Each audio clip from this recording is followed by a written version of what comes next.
광주에서 서울로 향하는 고속도로는 회색빛이었습니다. 형님의 장례를 마치고 돌아오는 길, 하늘은 무겁게 가라앉아 있었습니다. 정옥은 뒷좌석에 앉아 창밖을 바라보았습니다. 72년을 살아온 손은 무릎 위에서 가만히 모아져 있었습니다. 딸 나영이 운전대를 잡았고 사위 도연은 조수석에서 휴대폰을 들여다보고 있었습니다. 엄마, 화장실 다녀오세요. 차 금방 옮겨 놓을게요. 휴게소에 도착했을 때 나영이 말했습니다. 정옥은 고개를 끄덕였습니다. 가방은 뒷좌석에 그대로 두고 내렸습니다. 휴대폰도 지갑도 모두 차 안에 있었습니다. 화장실 거울 앞에서 정옥은 잠시 멈췄습니다. 검은 상복 차림의 자신이 낯설게 보였습니다. 언니를 보내고 온 얼굴은 피곤했습니다. 손을 씻고 나올 때까지도 그녀는 아무것도 예상하지 못했습니다. 밖으로 나오자 빗방울이 떨어지기 시작했습니다. 주차장을 둘러보았습니다. 회색 차는 보이지 않았습니다. 한 바퀴 더 돌아보았습니다. 여전히 없었습니다. 빗줄기가 굵어졌습니다. 정옥은 처음에는 차를 다른 곳으로 옮긴 거라고 생각했습니다. 10분이 지났습니다. 비는 더 세차게 내렸습니다. 옷이 젖기 시작했습니다. 휴게소 건물 처마 밑으로 들어섰지만 바람에 빗물이 튀어 들어왔습니다.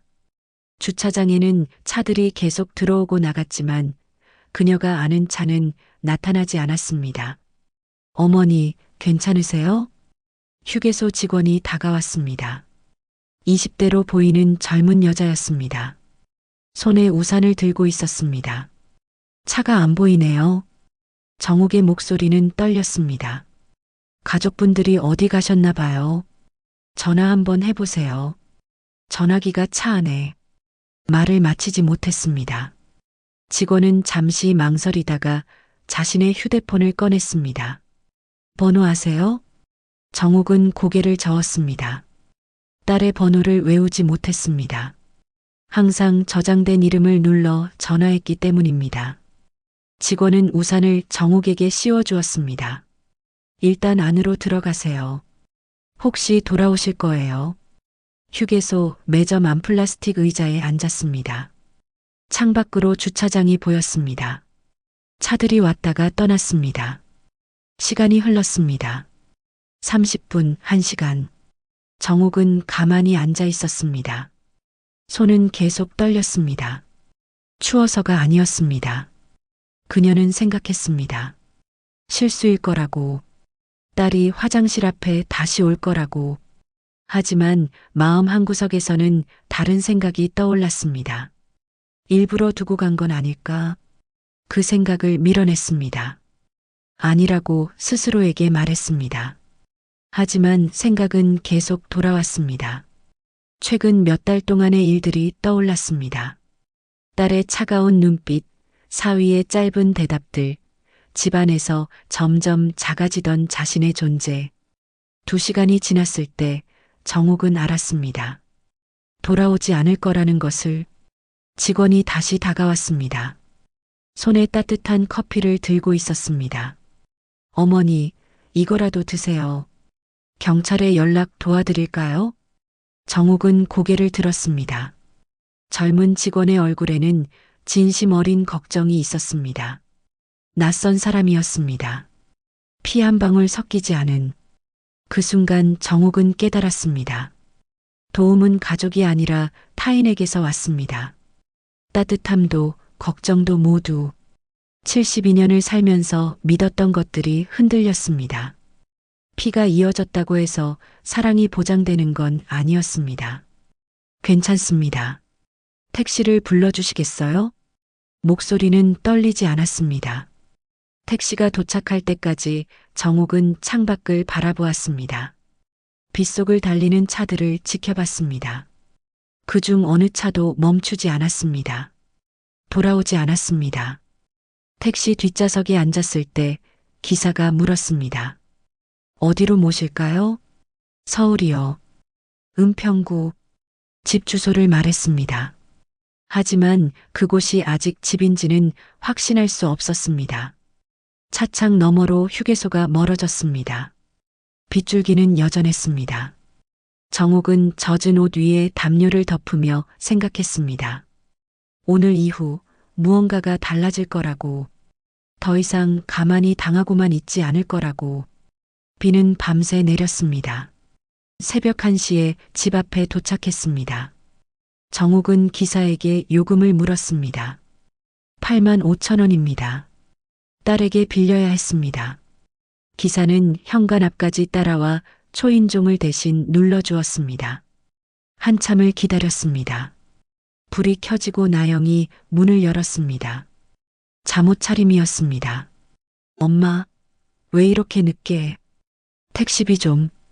나영은 잠시 망설이다가 안으로 들어가 지갑을 가져왔습니다. 기사에게 돈을 건넸습니다. 기사는 정옥을 한번 보고 돌아갔습니다. 문이 닫혔습니다. 엄마, 무슨 일이에요? 가방은요? 차 안에 뒀잖아. 내가 화장실 간 사이에 너희가 먼저 간 거 아니야? 나영의 얼굴이 굳었습니다. 무슨 소리예요? 엄마가 안 오길래 차에서 1시간이나 기다렸어요. 휴대폰도 안 받으시고 결국 먼저 올 수밖에 없었죠. 그럼 내 가방은? 모르겠어요. 엄마가 들고 내리신 줄 알았는데 거짓말이었습니다. 정옥은 알았습니다. 하지만 증명할 방법이 없었습니다. 일단 들어와요. 옷 다 젖었네. 정옥은 현관을 지나 안으로 들어섰습니다. 어둠 속에서 익숙한 집의 냄새가 났습니다. 하지만 무언가 달랐습니다. 거실 소파가 바뀌어 있었습니다. 검은색 가죽 소파였습니다. 예전에 낡은 천 소파는 없었습니다. 소파 언제 바꿨니? 아, 그거요? 지난주에요. 너무 낡아서. 정옥은 대답하지 않았습니다. 방으로 들어가려다 멈췄습니다. 엄마, 잠깐만요. 나영이 방문을 먼저 열었습니다. 불을 켰습니다. 정옥은 그대로 굳었습니다.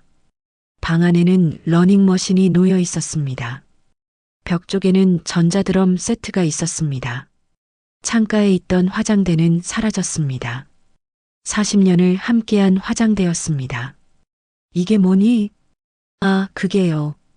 도연이가 운동을 시작해서요. 엄마 방이 제일 넓잖아요. 내 화장대는? 그거 너무 낡아서 버렸어요. 엄마, 이제 그런 거 필요 없잖아요. 목소리는 가벼웠습니다. 마치 쓰레기 봉투 하나를 버린 것처럼. 필요 없다니. 엄마는 작은 방 쓰시면 되죠. 거기가 더 아늑해요. 작은 방은 3평도 안 되었습니다. 창문도 작았습니다. 예전에 창고로 쓰던 공간이었습니다. 정옥은 아무 말도 하지 못했습니다. 나영은 하품을 했습니다. 늦었으니까 내일 얘기해요. 엄마도 씻고 주무세요. 나영이 나갔습니다. 정옥은 한참 동안 서 있었습니다. 러닝머신 위에는 도연의 수건이 걸려 있었습니다. 전자드럼 옆에는 헤드폰이 놓여 있었습니다. 이곳은 더 이상 그녀의 방이 아니었습니다.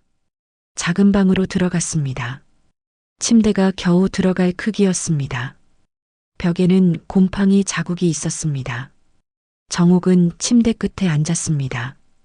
젖은 옷을 벗지도 못한 채 며칠이 지났습니다. 정옥은 집안에서 점점 작아졌습니다. 아침마다 밥을 했지만 나영 부부는 늦게 일어났습니다. 혼자 먹었습니다. 설거지를 하려면 도연이 쓴 그릇들이 쌓여 있었습니다. 엄마, 저희 설거지는 안 하셔도 돼요. 식기세척기 있잖아요. 하지만 식기세척기 사용법을 알려주지는 않았습니다. 어느 날 오후 정옥은 거실 책상에서 노트북이 켜진 채로 있는 걸 발견했습니다. 도연의 것이었습니다. 화면에는 메모 앱이 열려 있었습니다. 무심코 보게 되었습니다. 손이 떨렸습니다.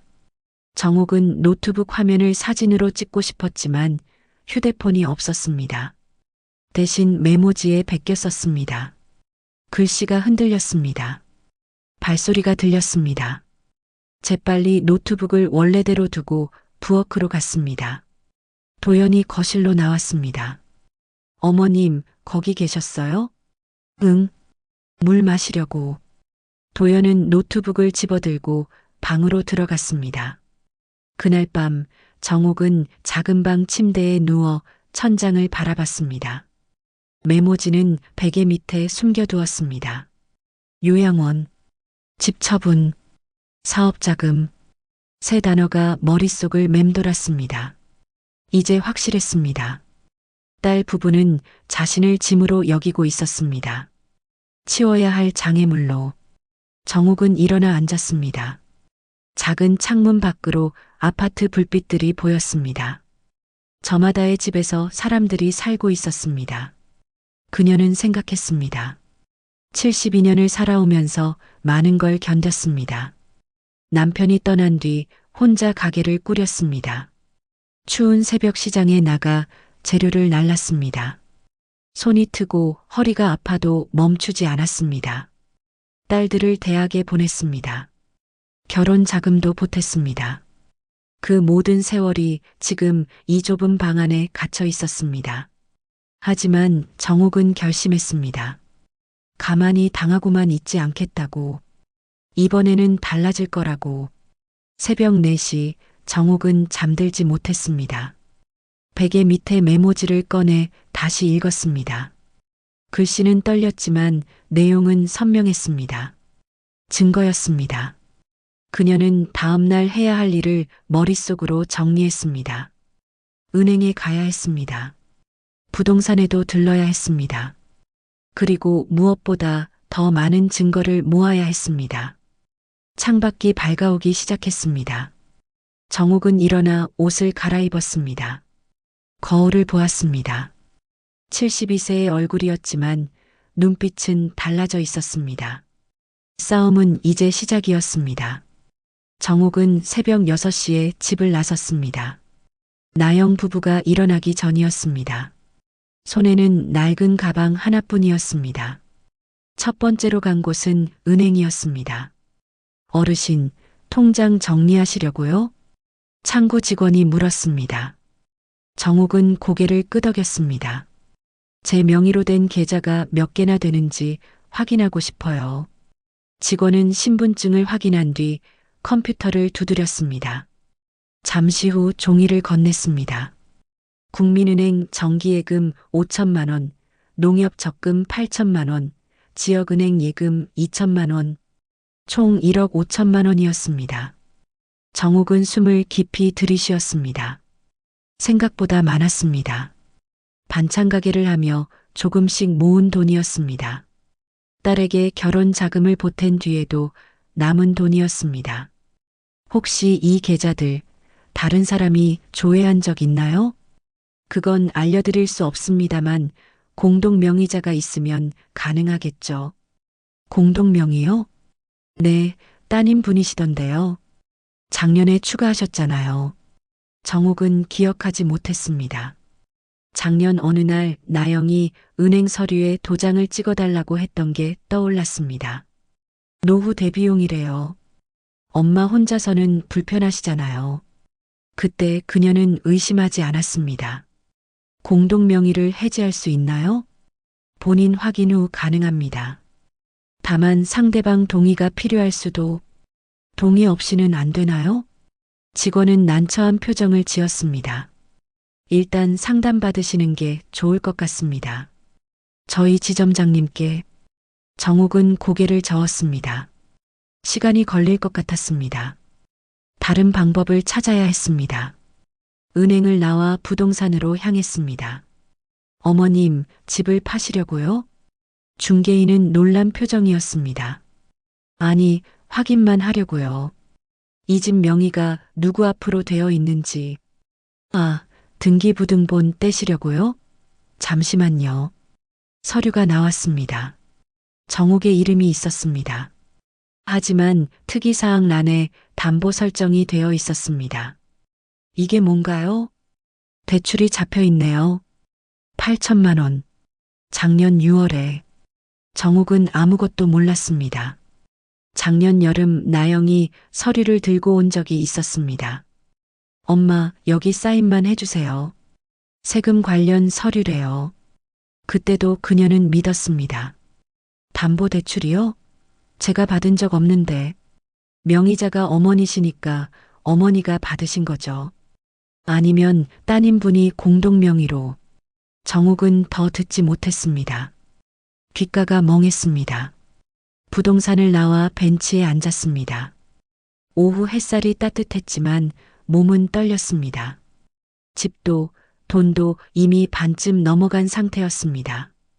그녀가 알지 못하는 사이에 어떻게 해야 할까요? 정욱은 가방 안에서 메모지를 꺼냈습니다. 도연의 노트북에서 베껴 쓴 내용이었습니다. 하지만 이것만으로는 부족했습니다. 증거가 더 필요했습니다. 공원을 걸었습니다. 벤치마다 나이 든 사람들이 앉아 있었습니다. 누군가는 신문을 읽고 누군가는 그냥 앞을 바라보고 있었습니다. 정욱은 한 할머니 옆에 앉았습니다. 날씨 좋네요. 할머니가 먼저 말을 걸었습니다. 네. 어디 사세요? 저기 아파트요. 자식들이랑 같이 사세요? 정욱은 대답하지 못했습니다. 할머니는 더 묻지 않았습니다. 그저 고개를 끄덕이며 하늘을 올려다봤습니다. 나도 딸네 집에 있어요. 뭐, 눈치 보이긴 하지만. 할머니의 목소리는 담담했습니다. 아들네는 어때요? 아들, 연락도 안 해요. 명절에나 한 번씩. 정욱은 가만히 들었습니다. 그래도 어쩌겠어요. 내가 키운 자식인데. 원망해봤자 속만 썩지. 할머니는 일어섰습니다. 할머니는 그냥 참고 사세요? 할머니가 돌아봤습니다. 주름진 얼굴에 쓴웃음이 번졌습니다. 참는 게 아니라 방법이 없는 거지. 할머니가 떠났습니다. 정욱은 혼자 남았습니다. 방법이 없다. 그 말이 가슴에 박혔습니다. 정말 없을까요? 72년을 살아오면서 모든 걸 견뎌냈는데 이번에도 그저 참아야만 할까요? 저녁 무렵 집으로 돌아왔습니다. 나영이 거실에 있었습니다. 엄마, 어디 갔다 와요? 산책. 요즘 자꾸 나가시네. 괜찮으세요? 목소리는 부드러웠지만 눈빛은 차가웠습니다. 정욱은 작은 방으로 들어갔습니다. 침대에 앉아 가방을 열었습니다. 은행 서류, 등기부등본, 메모지 모두 꺼내놓고 바라봤습니다. 이것들로 무엇을 할 수 있을까요? 경찰에 가야 할까요? 변호사를 찾아야 할까요? 하지만 돈이 필요했습니다. 그리고 무엇보다 딸을 고발할 수 있을까요? 정욱은 눈을 감았습니다. 남편이 떠난 뒤 그녀는 혼자였습니다. 새벽 4시에 일어나 반찬을 만들었습니다. 시장에서 재료를 깎아달라 사정했습니다. 겨울에도 장갑 없이 배달을 다녔습니다. 손이 갈라지고 등이 굽었지만 멈추지 않았습니다. 그 시절에도 그녀는 혼자였습니다. 하지만 그때는 목표가 있었습니다. 딸들을 키우는 것, 대학 보내는 것, 결혼시키는 것. 지금은 무엇을 위해 싸워야 할까요? 정욱은 눈을 떴습니다. 자신을 위해서였습니다. 처음으로 그녀는 일어나 책상 서랍을 열었습니다. 오래된 노트를 꺼냈습니다. 반찬 가게를 할 때 쓰던 장부였습니다. 빈 페이지를 펼쳤습니다. 써 내려가기 시작했습니다. 해야 할 일들을 하나씩, 녹음기를 구할 것, 대화를 기록할 것, 법률 상담을 알아볼 것, 진명의 보호 방법을 찾을 것. 글씨는 떨렸지만 멈추지 않았습니다. 밤 11시 나영 부부의 방에서 웃음소리가 들렸습니다. 텔레비전 소리였습니다. 정욱은 문틈으로 조심스럽게 들여다봤습니다. 나영과 도연이 소파에 앉아 있었습니다. 5월이면 되는 거죠? 도연의 목소리였습니다. 응, 어머니 설득만 잘하면. 요양원 괜찮은 데 있대. 집은 얼마 정도 받을 수 있을까? 2억은 나올 거야. 대출 갚고 나면 충분해. 정옥은 손으로 입을 막았습니다. 숨소리가 새어나갈까봐. 장모님이 알면 어떡해? 모르게 하면 되지. 어차피 나이 드시면 판단력도 떨어지잖아. 웃음소리가 들렸습니다. 정옥은 방으로 돌아왔습니다. 가슴이 뛰었습니다. 분노인지 슬픔인지 알 수 없었습니다. 하지만 한 가지는 확실했습니다. 더 이상 가만히 있을 수 없었습니다. 정옥은 노트를 다시 펼쳤습니다. 첫 번째 줄에 밑줄을 그었습니다. 녹음기 구하기. 내일부터 시작이었습니다. 정옥은 다음날 아침 일찍 집을 나섰습니다. 전자상가에 갔습니다. 녹음기를 샀습니다. 작고 가벼운 것이었습니다. 할머니, 사용법 알려드릴게요. 점원이 친절했습니다. 여러 번 설명을 들었습니다. 버튼을 누르고 또 눌렀습니다. 집으로 돌아와 작은 방에서 연습했습니다. 자신의 목소리를 녹음해 봤습니다. 재생했습니다.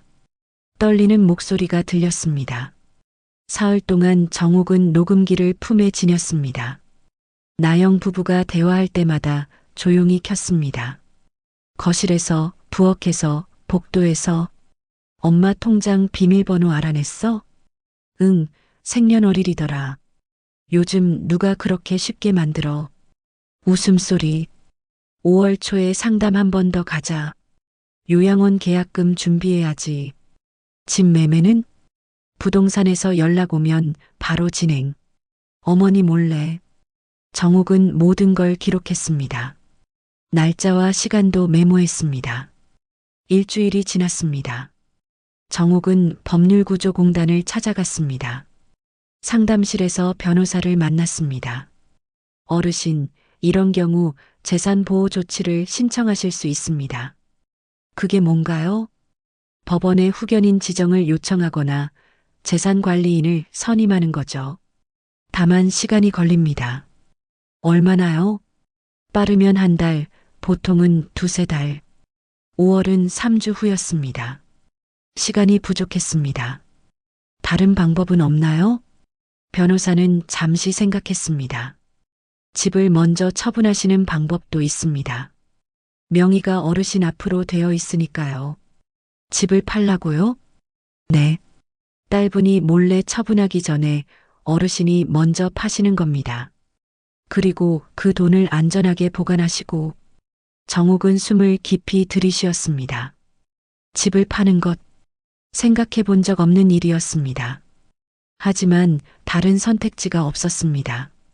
도와주실 수 있나요? 물론입니다. 서류 준비하시면 제가 도와드리겠습니다.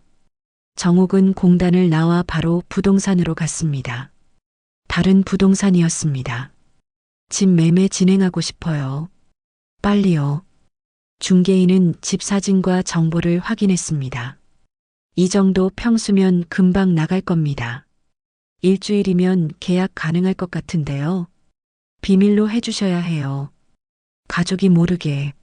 중개인은 의아한 표정을 지었지만 고개를 끄덕였습니다. 알겠습니다. 그날 저녁 정옥은 집에서 조용히 짐을 정리하기 시작했습니다. 옷가지, 서류, 사진 몇 장. 많지 않았습니다. 40년을 산 집이었지만 가져갈 건 가방 하나로 충분했습니다.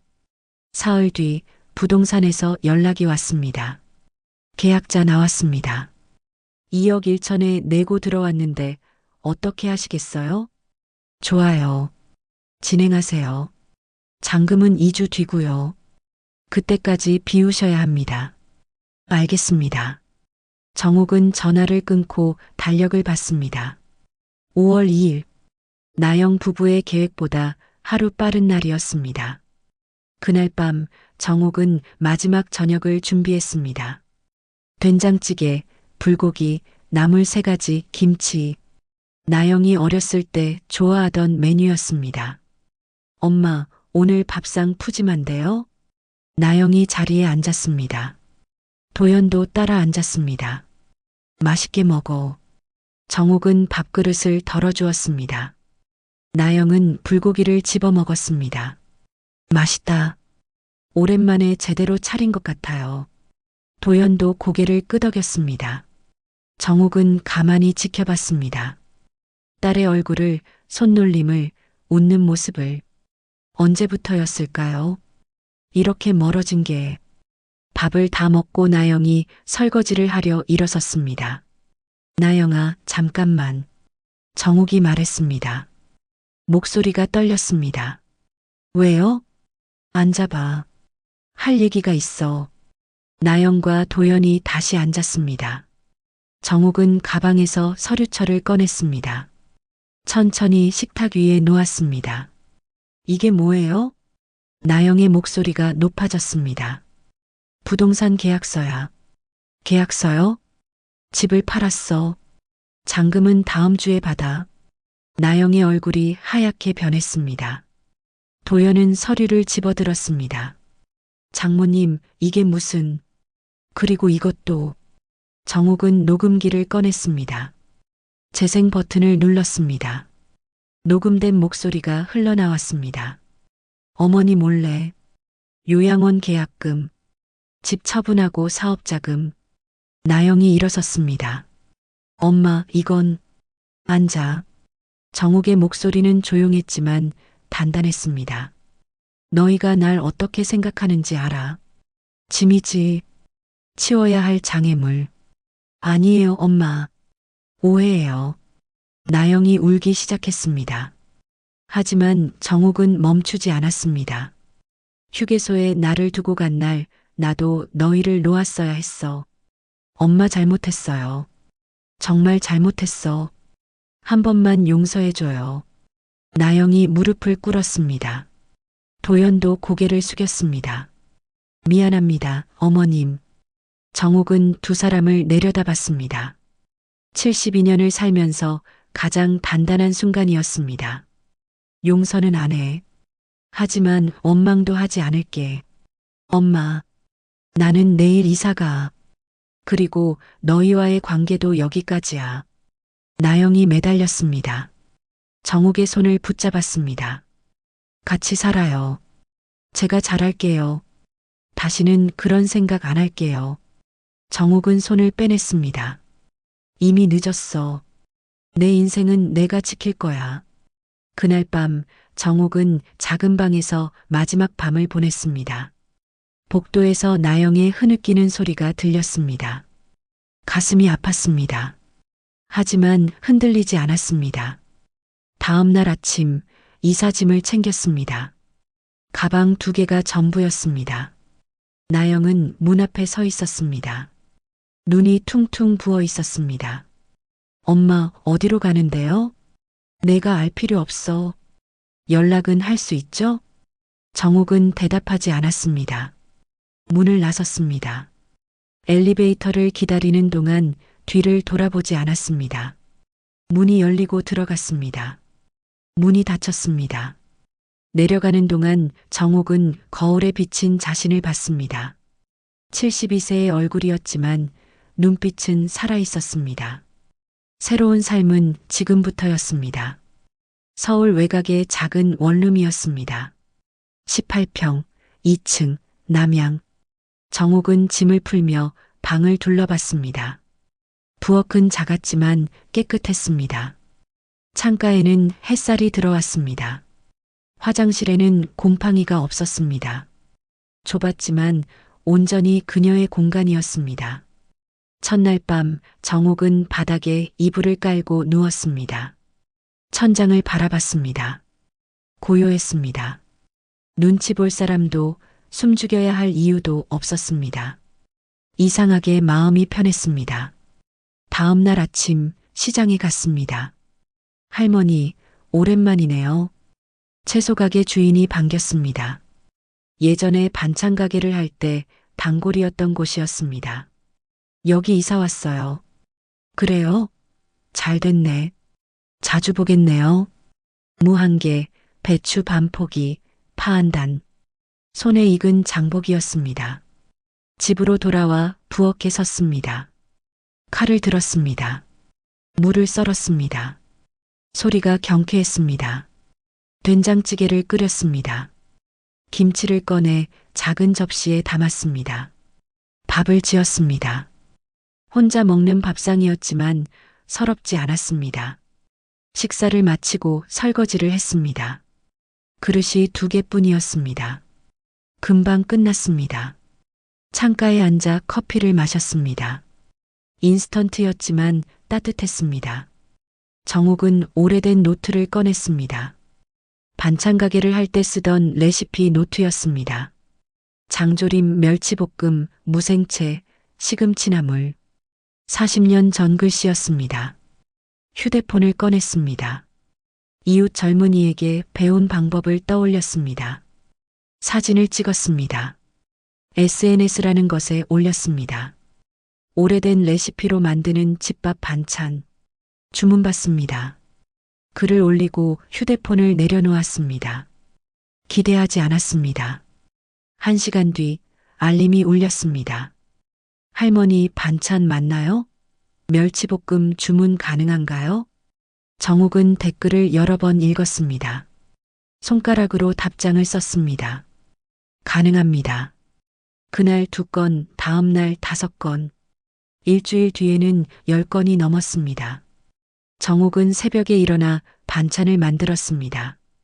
포장을 했습니다. 택배로 보냈습니다. 몸은 피곤했지만 마음은 가벼웠습니다. 누군가의 짐이 아니라 스스로를 위한 일이었습니다. 1달이 지났습니다.